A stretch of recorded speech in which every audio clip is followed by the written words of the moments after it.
They left the alien girl to die. Then a human heard a whisper. Mom. The sun blazed overhead as Daniel Hart knelt beside the ancient hydroducts of Arcadia 4. Sweat dripped from his brow, stinging his eyes as he worked to repair the neglected systems. 10 years on this harsh planet had hardened him, but the real damage had been done before he'd ever arrived. The station fire that claimed his wife and infant daughter had left him hollow, existing rather than living. His diagnostic tablet beeped, indicating a blockage downstream. As Daniel moved along the riverbank, something caught his eye. A strange cylindrical object bobbing in the current, lodged against one of the intake filters. Probably more debris from the Novosphere laboratories. He waded into the shallows and reached for the object, a transparent capsule roughly the size of a small duffel bag. As his fingers touched the smooth surface, the capsule trembled. Then he heard it, so faint he thought he might have imagined it. Mama. Heart racing, Daniel pulled the capsule from the water. Through the semi-transparent material, he made out a small form, a blue-skinned infant, eyes barely open, the delicate network of veins beneath her skin pulsing with a dull, fading light. Gods, he whispered, his engineer's hands already working to find the release mechanism. The capsule hissed as it opened, releasing cold, sterile air. Inside lay a baby girl, her blue skin unnaturally pale, her tiny chest rising and falling with labored breaths. Years of solitude fell away in an instant. Daniel wrapped the infant in his thermal cloak and sprinted back to his grab bike. The child felt impossibly light in his arms, as if she might simply fade away. He gunned the engine, the medical dome at least 20 minutes away at top speed. Halfway across the plains, he spotted patrol drones on his rear scanner. 3 of them, moving fast, bearing the Novosphere insignia. Behind them came 2 security skimmers, their engines screaming, "This is Novosphere security. Stop immediately and surrender the recovered property." Property. The word made Daniel's blood boil. He hunched lower over the handlebars and pushed the grab bike harder. A warning shot kicked up dust near his bike. Daniel swerved, nearly losing control. He couldn't outrun them with their superior vehicles, but he knew the terrain better. He veered sharply off the main road, diving into a narrow ravine called the Serpent's Throat. The grab bike bounced violently as it navigated the rocky passage, but Daniel held tight to the child. Behind him, he heard one of the skimmers crash. Emerging from the ravine, Daniel found himself on the outskirts of the settlement. The medical dome was just ahead, but 2 Novosphere guards were already positioned at the entrance, weapons drawn. Daniel spotted Dr. Alice Varon near the service entrance. Without hesitation, he drove straight for her. She hurried to meet him, already shouting orders to her staff inside. "What happened?" she demanded as Daniel dismounted. "Found her in the river," he explained breathlessly. "Some kind of stasis capsule. She's barely breathing." They had barely made it through the door when the Novosphere guards arrived. "That infant is the property of Novosphere Corporation," the lead guard announced. "Surrender it immediately." Dr. Varon turned, her small frame somehow imposing. "This is a medical facility, and this child is a patient. You have no jurisdiction here." "We have jurisdiction everywhere on Arcadia 4, the guard replied coldly, raising his weapon. A group of colonists had gathered at the entrance, drawn by the commotion. Among them were several blue-skinned Arcadians, their expressions dark with suspicion. "Is Novosphere threatening children now?" called a burly miner named Jackson. The guards exchanged glances, calculating the risk of creating a scene. Finally, the leader lowered his weapon. "This isn't over." Hours passed as Dr. Varon worked to stabilize the child. Daniel remained by the infant's side, refusing to leave even when the doctor suggested he rest. "She's responding to treatment," Dr. Varon announced finally. "Her vital signs are stabilizing. The Arcadian physiology is remarkably resilient." "Who would do this?" Daniel asked, gently touching the baby's hand. Her fingers reflexively curled around his. "I don't know, but Novosphere's interests suggest this isn't just any abandoned child. There have been rumors about experimental hybridization programs, Novosphere studying genetic compatibility between humans and Arcadians." Daniel stared at the sleeping infant. Her features were distinctly Arcadian, but there was something almost human in the curve of her brow, the shape of her nose. "What happens to her now?" he asked. "That depends," came a voice from the doorway. They turned to see a woman standing there, tall and slender, with copper-colored hair tied back in a practical braid. Her most striking feature was her skin, not fully blue like the natives, but a lighter shade that suggested mixed heritage. Lyra, Dr. Varen greeted her. I was hoping you'd come. Lyra approached the diagnostic bed, her movements graceful and deliberate. She's beautiful. Daniel watched as Lyra gently stroked the baby's cheek. You know about children like her? I am not a child like her, caught between two worlds, Lyra replied. I teach at the settlement school. Many of my students are mixed heritage children. She needs a name, Dr. Varen said. Hope, Daniel suggested. Her name is Hope. The next morning, as Daniel sat with Hope, 6 Nova Sphere Guard burst into the medical dome, led by a tall man with a commander's insignia. By order of Governor Taylor, this facility is temporarily under Nova Sphere authority, the commander announced, handing Dr. Varen an official document. We're here for the hybrid infant. Daniel rose to his feet, positioning himself between the guards and Hope's crib. You're not taking, sir. The commander's hand moved to his weapon. This doesn't have to get ugly, Hart. The governor has a legal claim to the child. What claim? Dr. Varen demanded, scanning the document. This authorization is vague at best. The specifics are classified, the commander replied. Now step aside. Daniel glanced around the room, assessing his options. The medical dome wasn't designed for defense, and they were outnumbered, but he couldn't let them take Hope. Just then, the facility's alarm system blared to life. Emergency lights flashed, and the ventilation system began pumping out thick white smoke. Fire in the east wing, someone shouted from the corridor. Evacuate immediately. The guards hesitated, looking to their commander for direction. In that moment of confusion, Lyra appeared beside Daniel, a breathing mask over her face and another in her hand. Now, she whispered, slipping the mask over his face. She already had Hope wrapped in a thermal blanket, protected from the smoke. They slipped past the disoriented guards and down a maintenance corridor that Daniel hadn't known existed. Behind them, he could hear the commander shouting orders, trying to restore order amid the chaos. There's no fire, is there? Daniel asked, as they emerged from a service exit on the far side of the dome. Lyra's eyes crinkled with satisfaction above her mask. Amazing what you can do with access to the environmental controls and a little smoke canister from the emergency kit. A beat-up transport vehicle waited nearby, its engine already running. The driver, a grizzled Arcadian with facial markings that identified him as part of the Northern clans, nodded to Lyra. This is Keelan, she explained as they climbed aboard. He helps me with, let's call them unofficial relocations when Nova Sphere gets too interested in certain children. You've done this before, Daniel realized. 8 times in the past 3 years, Lyra confirmed as the transport lurched into motion. Nova Sphere's interest in hybrid children has been growing.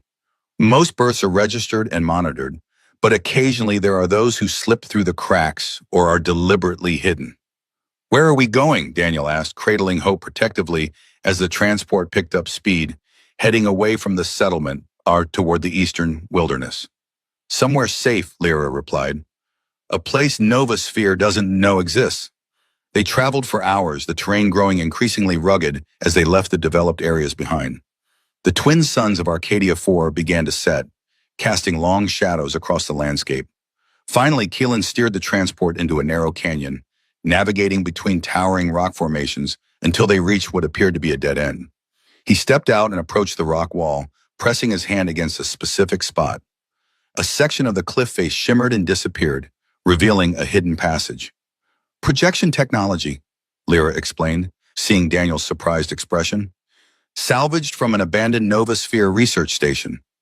The passage led to a concealed valley where a small settlement had been established. Unlike the corporate design structures of the main colony, these buildings blended harmoniously with the natural environment, constructed from local materials and partially built into the canyon walls themselves. People emerged as they arrived, a mix of humans and Arcadians, along with several children who, like Lyra, bore the distinctive features of mixed heritage. Welcome to Haven, Lyra said. It's not much, but it's safe. An older woman approached, her blue skin wrinkled with age, her eyes sharp and assessing as they fell on Hope. Another one, she said, her voice tinged with both sadness and determination. This is Elder Ninov, Lyra introduced her. She was among the first to welcome human settlers before Nova Sphere took control of the colony. The child needs medical attention, Ninov observed, gently touching Hope's forehead. Bring her to the healing house. The healing house was surprisingly well equipped, with a mix of human medical technology and traditional Arcadian remedies. A young man with advanced medical scanners examined Hope thoroughly, while Ninov prepared a solution from local plants. Her condition is stabilizing, the medic reported, but she's still weak. The stasis capsule did damage to her developing systems. The breathing route will help, Ninov said, carefully administering drops of the solution into Hope's mouth. It strengthens the life force. Daniel watched anxiously. Will she be okay? The medic nodded. With proper care, yes, but she'll need time to recover. Time is something we may not have, Lyra said grimly. Novasphere won't stop looking for her. Or for us. We need to understand why this child is so important to them. Later that evening, as Hope slept under Ninov's watchful eye, Daniel and Lyra joined the community for a meal around a central fire. The atmosphere was tense. Their arrival had disturbed the settlement's careful isolation. You've put us all at risk by coming here, a human man accused, his face scarred from what looked like burn injuries. Novasphere has sensors that could have tracked your transport. We followed all the protocols, Maddox, Keelan defended. Double backing, scrambling our signature, using the mineral deposits in the eastern ranges to mask our trail. It doesn't matter, an Arcadian woman interjected. If they want this child badly enough, they'll find a way. Why would they want her so badly? Daniel asked. There must be other hybrid children. A heavy silence fell over the group. Finally, Elder Ninov spoke. Because of who her mother is. Before she could elaborate, a perimeter alarm sounded. 3 short bursts followed by silence. Someone's approaching, Maddox said, immediately on his feet. Single rider, coming fast. The settlement mobilized with practiced efficiency. Children were ushered into concealed shelters, while adults took up defensive positions. Daniel found himself handed a primitive but effective-looking bow, along with a quiver of arrows. You know how to use this? Keelan asked. Daniel shook his head. Not really. Point the sharp end at the threat and pull the string, Keelan advised dryly. Try not to hit any of us. The approaching rider turned out to be Dr. Varen, her medical bag clutched tightly as she drove her grav bike recklessly through the narrow canyon entrance. They're coming, she gasped as she dismounted. Novasphere has deployed a full security detail. They're tracking the transport's residual signature. How long do we have? Lyra demanded. An hour, maybe less, Dr. Varen replied. I came as soon as I could slip away.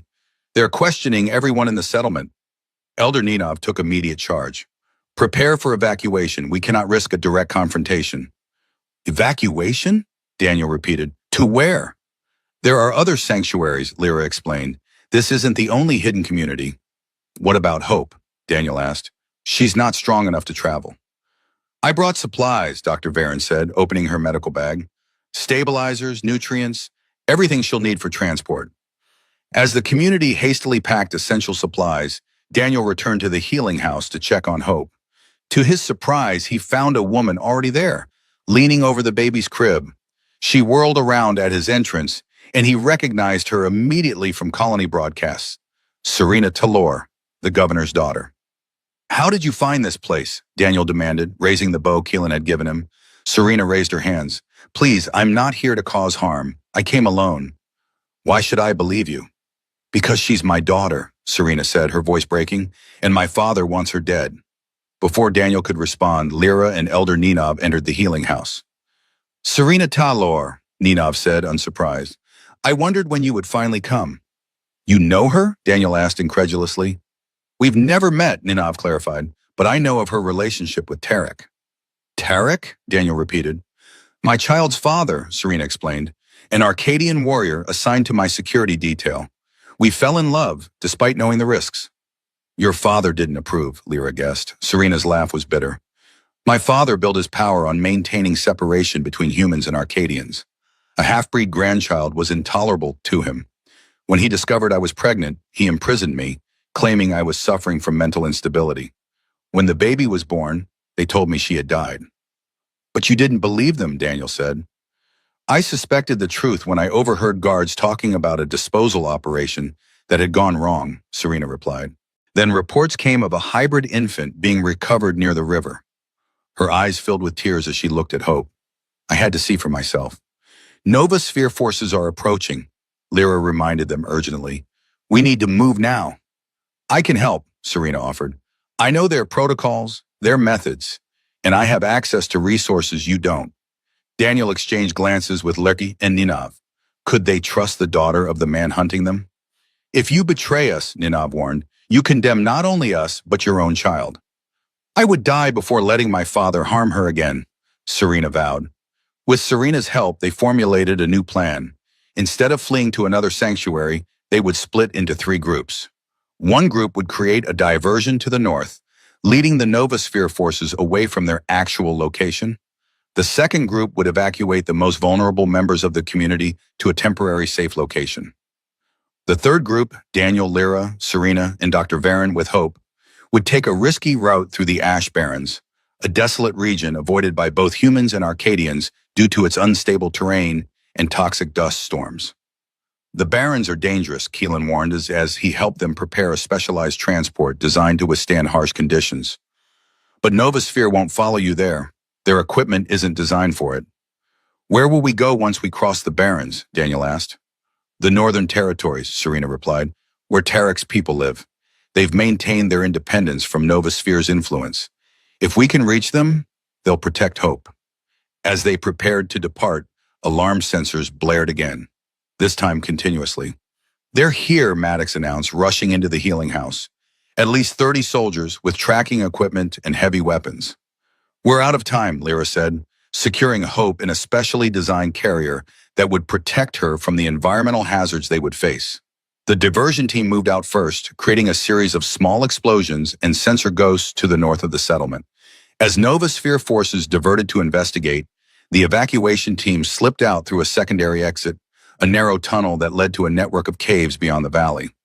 Daniel's group prepared to leave last, waiting until the others were safely away. Just as they were boarding their transport, the ground shook with a massive explosion. They've breached the main entrance, Keelan reported over the comm system.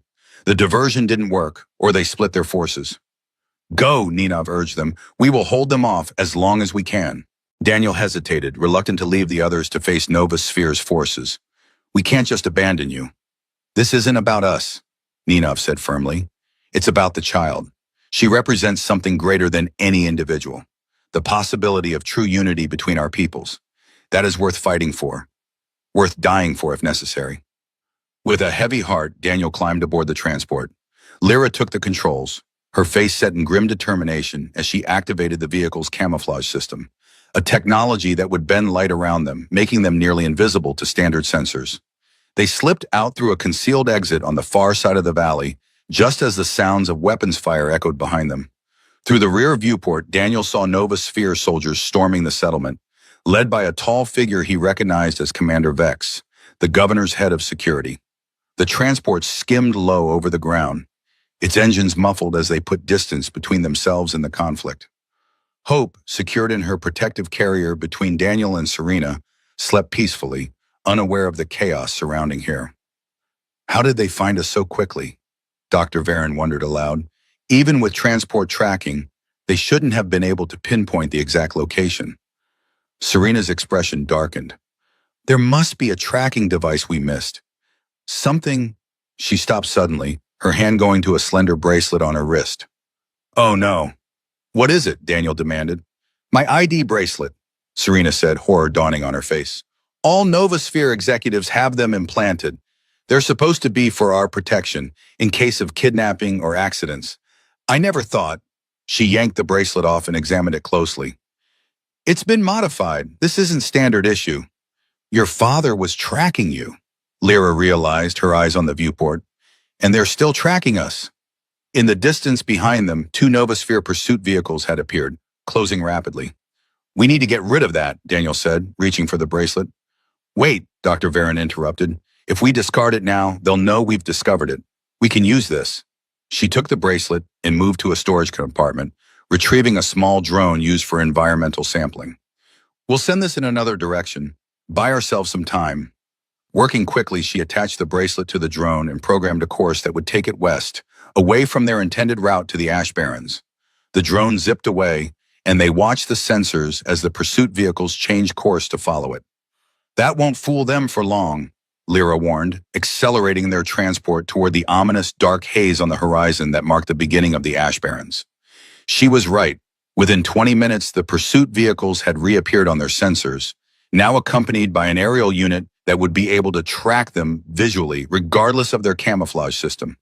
We're not going to outrun them, Serena said grimly. We don't need to, Lyra replied, pointing ahead.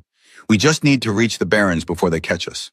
The ash barrens loomed closer, a vast expanse of blackened earth and jagged rock formations, perpetually shrouded in swirling toxic dust. No vegetation grew there, no animal survived. According to Arcadian legend, it was the site of an ancient cataclysm, a wound in the planet that had never healed.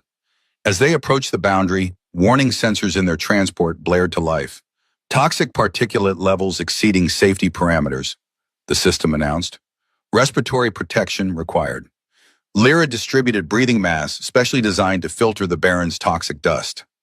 For Hope, Dr. Varen prepared a small, sealed environment within her carrier, complete with its own air filtration system. The transport's external shielding will protect us from the worst of it, Lyra explained, but if we have to leave the vehicle for any reason, these masks are the only thing standing between us and lung failure. They crossed the boundary into the Barrens, and immediately the world outside the viewport changed. Visibility dropped to mere meters as swirling clouds of black dust enveloped them. The transport's navigation system switched to ground-penetrating radar, creating a ghostly map of the terrain ahead. Behind them, the Novosphere pursuers hesitated at the boundary. Standard vehicles weren't equipped to handle the Baron's hostile environment. After a moment's pause, the aerial unit turned back, but one of the ground vehicles pressed forward, a specialized model designed for extreme conditions. They really want this child, Daniel muttered. It's not just about hope, Serena said quietly. It's about control. My father can't allow any challenge to his authority, especially one that undermines his policies regarding human-Arcadian relations. The pursuit continued through the Barrens, a slow-motion chase through a nightmarish landscape. Their modified transport had the advantage of Lyra's experience. She navigated the treacherous terrain with practiced skill, avoiding the worst of the unstable ground. How do you know this place so well? Daniel asked, as she expertly steered around a massive sinkhole that would have swallowed them whole. I've helped guide many people through here, Lyra replied. It's the one route Novosphere doesn't monitor closely, too dangerous for their precious equipment. A violent impact suddenly rocked their transport. Warning lights flashed across the control panel. They're firing on us, Dr. Varen exclaimed. Targeting our engine housing, Lyra confirmed grimly. They don't need to destroy us, just disable us. Another impact, more damaging than the first. The transport lurched, losing altitude until it was scraping along the ground. We can't take another hit like that, Lyra warned. Daniel made a split-second decision. There, he said, pointing to a narrow ravine cutting through a ridge of black rock. Can we make it in there? Lyra nodded, understanding his plan. Tight fit, but yes. She steered the damaged transport toward the ravine, its walls barely wide enough to accommodate them. Behind them, the Novosphere vehicle was gaining, preparing for another shot. Everyone brace, Lyra called as they scraped into the narrow passage, metal shrieking against stone on both sides. The pursuing vehicle was too large to follow. It halted at the entrance to the ravine, unable to bring its weapons to bear effectively in the confined space. They'll go around, Serena predicted, or call for smaller units. Then we need to keep moving, Daniel said. How much farther to the other side of the Barrens? At least 6 hours in good conditions, Lyra replied. With our damaged engine, maybe twice that, and we're leaking coolant. Dr. Varen checked on Hope, ensuring her protective environment remained intact. She's stable for now, but this environment isn't good for her. The sooner we get to cleaner air, the better. They continued through the ravine until it widened into a series of interconnected canyons, a maze-like network cut deep into the barren landscape. Lyra navigated by memory and instinct, the navigation system increasingly unreliable as the transport's power fluctuated. By the time they emerged from the canyon network, night had fallen, but there was no relief from the oppressive darkness. The swirling ash clouds blocked the light from Arcadia's twin moons, creating a blackness so absolute it seemed solid.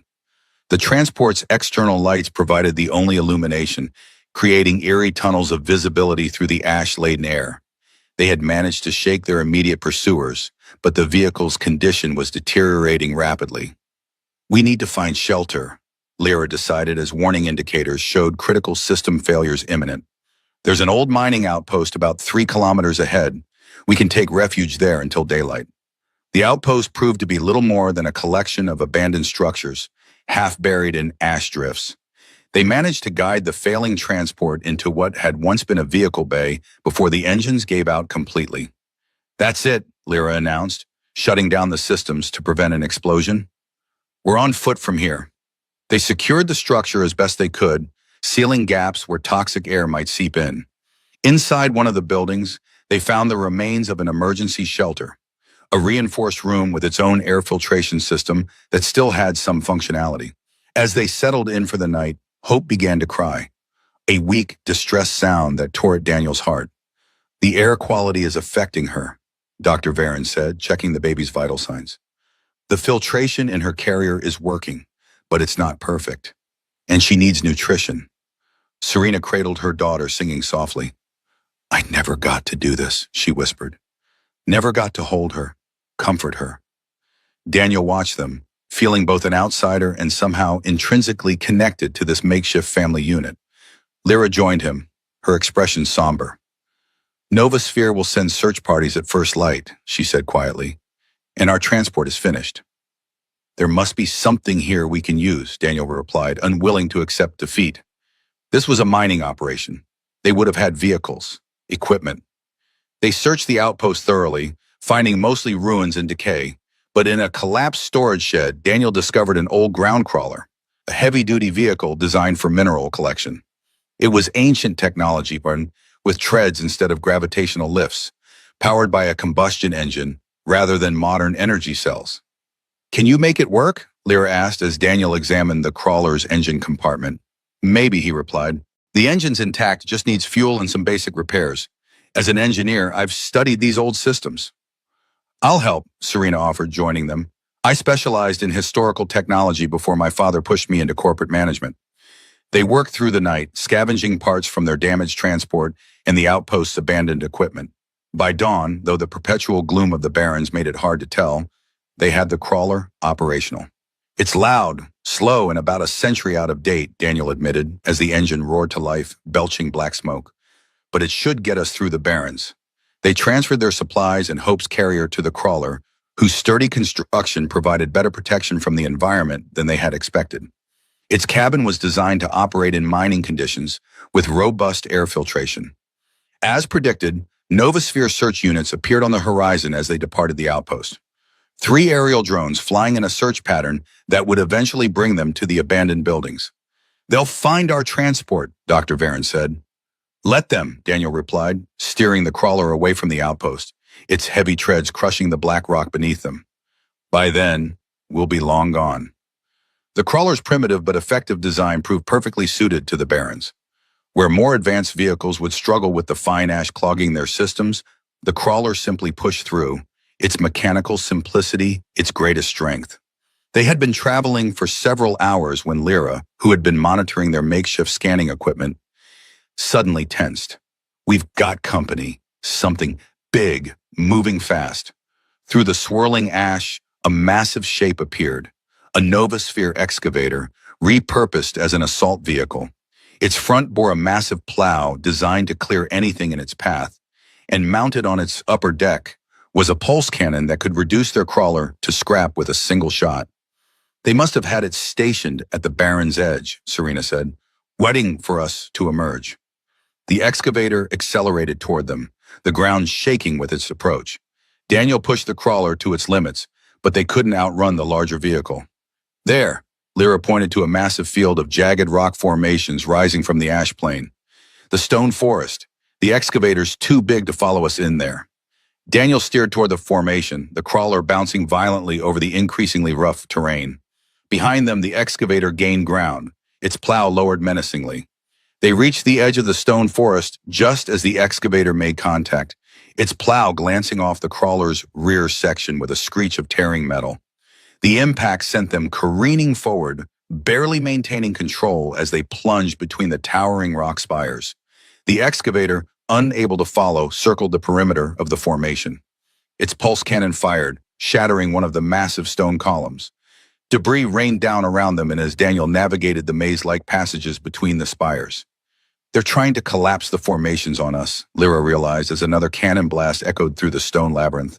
Hope wailed in distress at the noise and violent motion. Dr. Varen checked her carrier, ensuring it remained sealed against the toxic environment.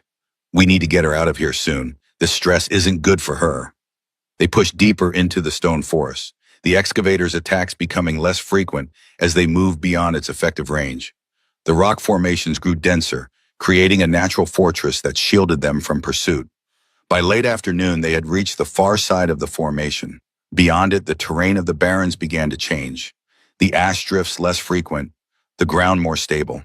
In the distance, they could make out a line of green, the edge of the barrens where life began again. We're going to make it, Serena said, hope in her voice for the first time since they'd begun their journey. But as they emerged from the stone forest, a final obstacle awaited them. A gorge cut across their path, too wide to cross with the crawler, too deep to descend safely. It stretched in both directions as far as they could see through the ash-laden air. We can't go around, Lyra said, consulting their crude map. It would take days, and we don't have that kind of time. Novasphere will have reinforcements searching by now. Daniel examined the gorge edge carefully. There used to be a bridge here, he said, pointing to metal supports embedded in the rock on both sides. Mining operations would have needed to cross. The bridge is gone, Dr. Varen pointed out unnecessarily. We'll make one, Daniel decided. The crawler's treads are reinforced metal, designed to be replaced section by section when damaged. If we detach them and lay them across, it would create a narrow path, Lyra finished, understanding his plan, but the crawler would be useless afterward. We don't need it once we cross, Serena said. There are Arcadian settlements not far beyond the Barren's edge. They'll help us reach the northern territories. They set to work dismantling the crawler's treads, a difficult, dangerous task in the toxic environment. Each tread section was heavy, requiring all of them working together to position it across the gorge. As they worked, Hope's condition began to deteriorate. The prolonged exposure to the Barren's environment, even filtered through her protective carrier, was taking its toll on her hybrid physiology. She needs cleaner air soon, Dr. Varen warned, administering what medication she could. Her respiratory system is under severe stress. This lent urgency to their efforts. After hours of backbreaking labor, they had created a precarious bridge across the gorge. Twin tracks of metal tread sections, barely wide enough to walk on, with a yawning chasm below. I'll go first, Daniel volunteered. Test if it holds. No, Lyra countered. I'm lighter, and I have better balance. Before anyone could argue further, she stepped onto the makeshift bridge, moving with careful precision across the metal sections. The improvised structure creaked but held under her weight. It's stable enough, she called from the other side, but we'll need to cross one at a time. Dr. Varen went next, carrying her medical supplies. Then came the most dangerous part, transporting Hope.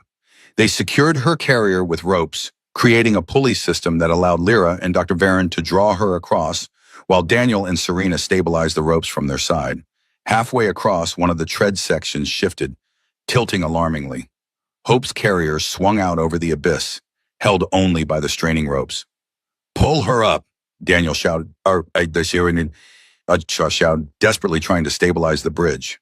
Lyra and Dr. Varen hauled on the ropes, muscles straining, gradually bringing the carrier back over the metal path and continuing the perilous journey to the far side.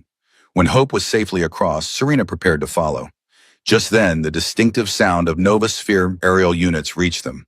They've found us, Daniel said urgently. Go, now! Serena crossed quickly, her desperation to reach her child overcoming any fear of the treacherous bridge. Daniel followed immediately after, the metal sections groaning beneath his weight. As he neared the far side, the aerial units appeared overhead. 3 combat drones armed with targeting lasers. They circled once, then opened fire on the makeshift bridge. The first shots missed, striking the canyon walls, but the third hit a tread section just behind Daniel, sending it tumbling into the gorge. The sudden gap left him stranded on the remaining sections, which were now unstable and shifting. Jump! Lyra shouted, extending her hand as far as she could reach. Daniel gathered himself and leaped across the gap as another shot hit the bridge. He caught Lyra's hand, and she and Serena pulled him to safety just as the remaining sections collapsed into the gorge. The drones circled above, unable to get a clear shot, as the group took cover beneath an overhang in the canyon wall. Eventually, they moved off, presumably to report their location and bring in ground forces. We need to move quickly, Daniel urged. They'll be back with reinforcements. They made their way up a steep path from the gorge, Hope's condition adding urgency to their pace. As they crested the ridge, the boundary of the Ash Barrens came into view, a stark line where the blackened wasteland gave way to scrubby vegetation and clearer air. They crossed that boundary as the twin suns began to set, removing their breathing masks for the first time in days. The air, though thin and cold at this altitude, tasted impossibly sweet after the toxic atmosphere of the Barrens. Hope's condition improved almost immediately once they were able to open her carrier to the cleaner air. Her breathing eased, and some color returned to her blue-tinged skin. "We still have a long journey to the Northern Territories," Lyra warned, as they made camp for the night in a sheltered valley. "And Novasphere won't give up the pursuit." "But we've bought ourselves time," Dr. Varen pointed out, "and Hope is stronger than I expected. Her hybrid physiology seems to adapt quickly." That night, as they huddled around a small fire, Serena told them more about Tarek and the circumstances that had led to Hope's conception and birth. "He was assigned as my guide and protector during diplomatic missions to the Arcadian settlements," she explained. "We spent months together, learning about each other's cultures, finding common ground. When we realized our feelings went beyond friendship, we tried to resist. We both understood the political implications. But love doesn't follow political boundaries," Lyra said softly. Serena nodded.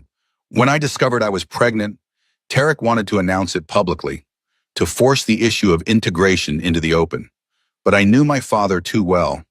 He would have found a way to destroy Tarek and control the narrative. So we planned to escape together, to reach the Northern Territories where Tarek's clan could protect us." "What went wrong?" Daniel asked. "Betrayal," Serena replied bitterly. "Someone in my security detail discovered our plans and reported to my father. Tarek was arrested on false charges, and I was placed under what they called protective isolation for the duration of my pregnancy. After Hope was born and they told me she had died, I was gradually reintegrated into colonial society, under strict supervision, of course. And now your father will label you a traitor for helping us," Dr. Varen observed. "I was already a traitor in his eyes," Serena said, looking down at Hope sleeping peacefully in her arms. "Now I'm simply choosing which side deserves my loyalty." The next morning, they set out for the Northern Territories. The landscape grew increasingly mountainous, with dense forest covering the slopes. They moved cautiously, aware that Novasphere patrols could be searching the region. Their caution proved warranted when, midday, they spotted a Novasphere transport ship flying low over the valley they had been about to enter. They took cover in a dense thicket, watching as soldiers disembarked and began a systematic search pattern. "They're between us and the Northern Territories," Lyra whispered. "We need another route." "There," Serena pointed to a narrow pass cutting between two peaks to the east. "That leads to the Falling Waters. It's a longer route, but the terrain is difficult for mechanized units." The detour added days to their journey. They traveled by night when possible, hiding during daylight hours. Their supplies dwindled, forcing them to forage for native plants that Lyra identified as safe for consumption. Hope continued to grow stronger each day, her eyes tracking their movements, tiny hands reaching for faces and objects with increasing coordination. Despite the dangers surrounding them, Daniel found himself forming a deep attachment to the child, a feeling he had thought lost to him forever after the death of his own daughter. He wasn't alone in this attachment. He often caught Lyra watching Hope with a mix of joy and old sorrow in her eyes, and even Dr. Varen had developed a protective bond with the infant.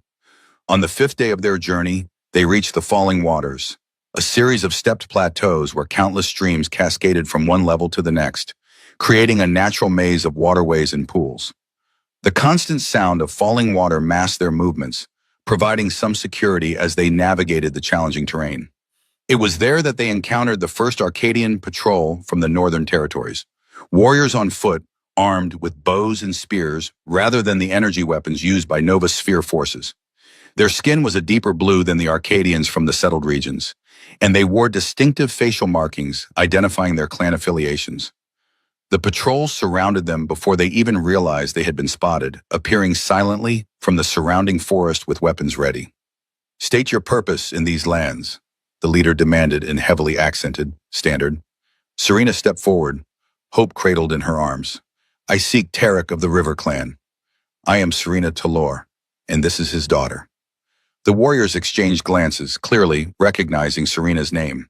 After a tense moment, the leader nodded. "Follow," The elders will decide your fate. They were escorted deeper into the northern territories, through forests that grew increasingly lush and vibrant. Unlike the controlled environments of the colony, here nature flourished without human interference, creating an ecosystem of stunning beauty and complexity. By nightfall, they reached a settlement unlike any Daniel had seen on Arcadia 4. Instead of the prefabricated structures of the human colony, these dwellings were integrated with the natural environment, built into living trees or shaped from the landscape itself.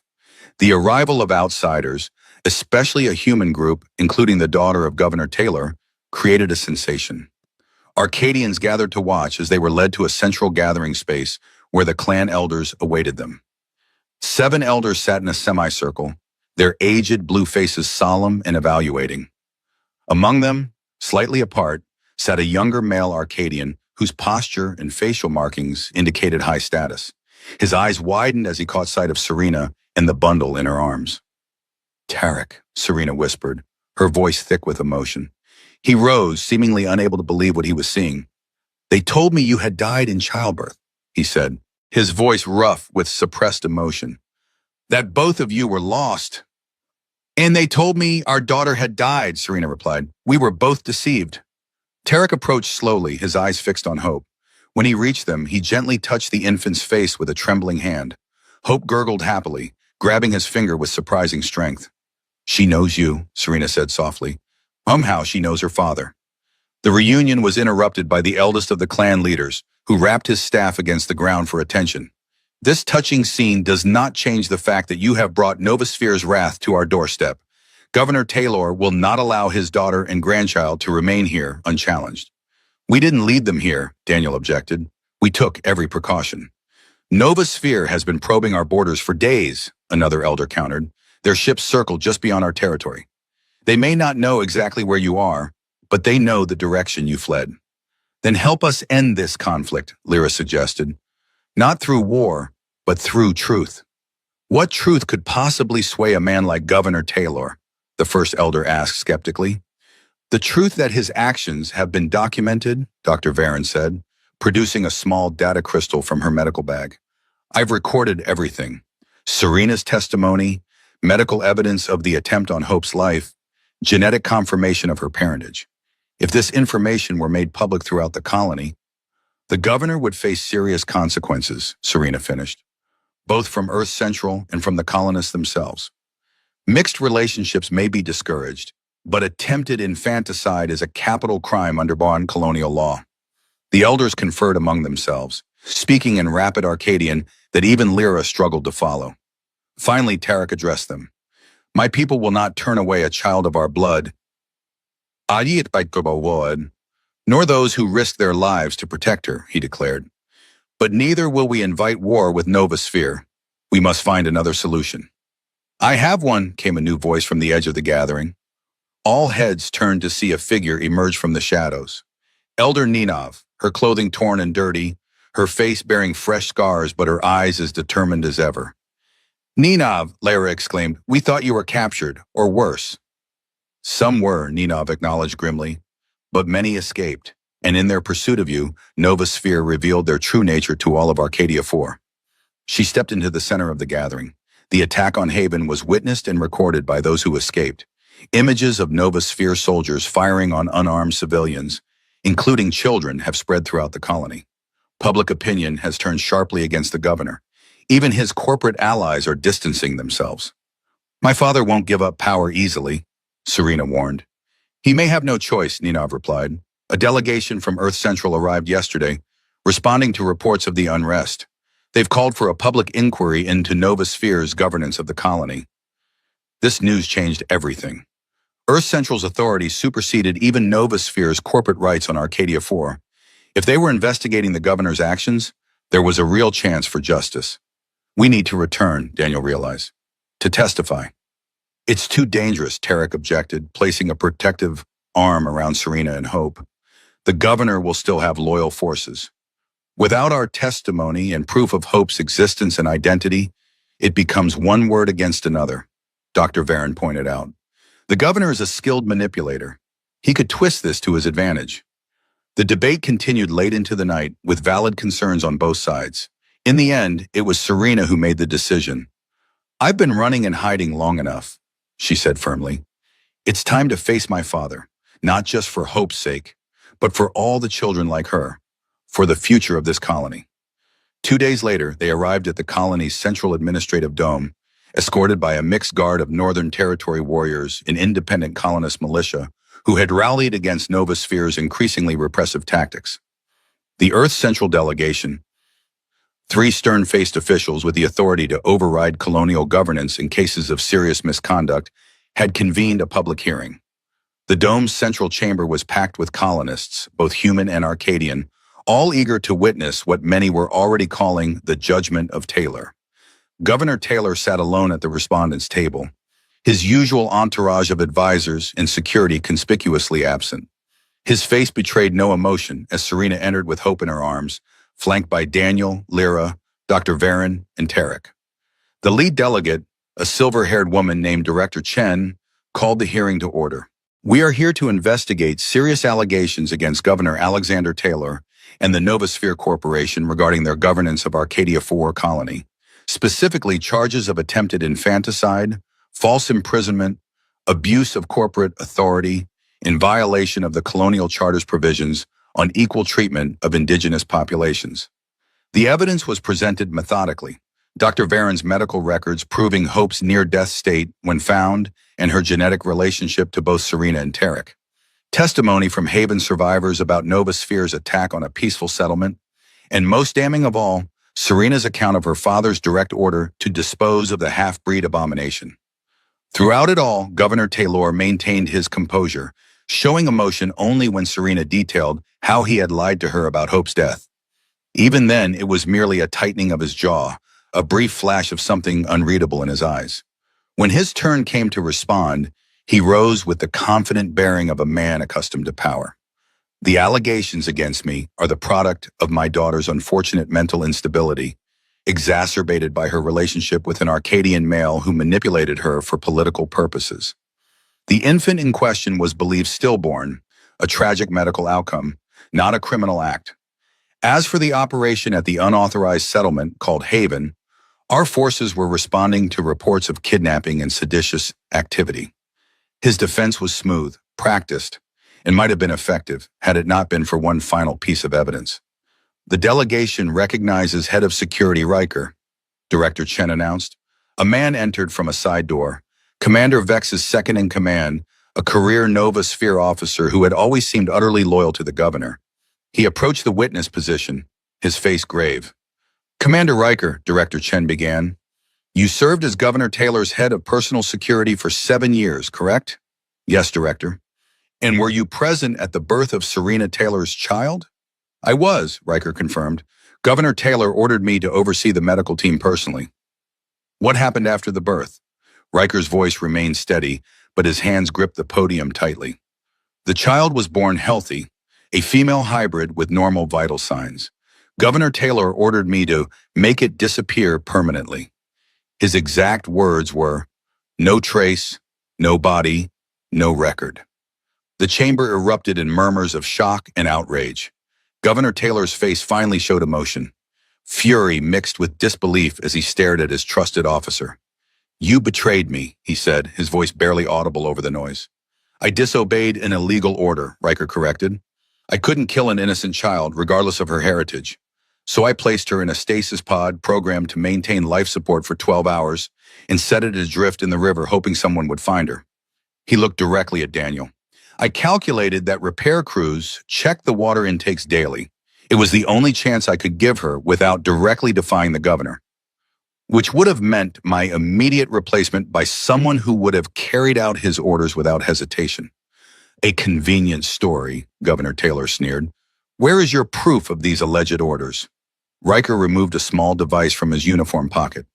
"Security officers' neural recorders," he explained. "Standard equipment for all high-level Novasphere security personnel. They capture audio-visual data from the officer's perspective and store it in encrypted format that not even the wearer can access without proper authorization." He handed the device to Director Chen. "I've carried this evidence for months, waiting for a moment when it could be presented to authorities beyond the governor's influence." The hearing was adjourned while the delegation reviewed the recording in private. When they returned, Director Chen's expression was grim. Based on the evidence presented, including Commander Riker's testimony and recording, this delegation finds Governor Alexander Taylor guilty of ordering the murder of an infant child, falsifying medical records, wrongful imprisonment, and multiple violations of the Colonial Charter. He is hereby removed from office, effective immediately, and will be returned to Earth for formal trial. As security officers, these from Earth Central's own force, not Novosphere, moved to take the governor into custody, he locked eyes with Serena one last time. "You chose them over your own blood," he said, his voice cold. "No, Father," Serena replied, holding Hope a little tighter. "I chose love over hate. I chose life over death. And in doing so, I honored our family far more than you ever did." In the aftermath of the governor's removal, Arcadia 4 entered a period of transformation. The Earth Central delegation established an interim governing council comprising both humans and Arcadians, with Serena appointed as liaison between the colonial administration and the Northern Territories. For Daniel, the changes were more personal. The family he had lost could never be replaced, but in Hope, Lyra, and their unusual extended family, he had found a new purpose, a reason to build rather than merely exist. 1 month after the hearing, they gathered at a hillside overlooking the colony. Daniel, Lyra, Serena, Tarek, and Hope, now growing stronger daily. The setting suns cast a golden glow over the landscape, turning the river where Hope had been found into a ribbon of light. "The council approved the integration program as today," Serena announced. "All restrictions on human-Arcadian relationships have been lifted, and mixed heritage children will have full rights as citizens." "It won't solve everything overnight," Tarek cautioned. "There are still those who cling to the old prejudices." "But it's a beginning," Lyra said, watching Hope as she crawled energetically on the grass between them, her movements becoming more coordinated each day. "A chance for her to grow up in a world that accepts her as she is." Daniel nodded, finding himself unexpectedly at peace. "Sometimes the smallest things have the greatest impact," he observed. One child adrift in a river changed the course of an entire world. Hope chose that moment to pull herself up, using Daniel's leg for support. She stood unsteadily, her violet eyes bright with determination. "Dada," she said clearly, reaching for him. Then she turned to Lyra, her other hand extended. "Mama." Finally, she looked at Serena and Tarek, a smile of pure joy lighting her face. "Mama, Dada." The adults exchanged glances of surprise and emotion. Like everything else about Hope, her understanding of family defied conventional boundaries. She recognized all 4 of them as her parents, those of blood and those of choice. "Smart girl," Daniel said, scooping her up into his arms. "You already understand what took the rest of us so long to learn." As they made their way back to the settlement, Hope babbling happily in Daniel's arms, he reflected on the strange journey that had brought them to this point. From a moment of desperate rescue beside a river to standing at the beginning of a new era for Arcadia 4, their paths had become irrevocably intertwined, bound together by the child who had been meant to die, but instead had brought new life to them all.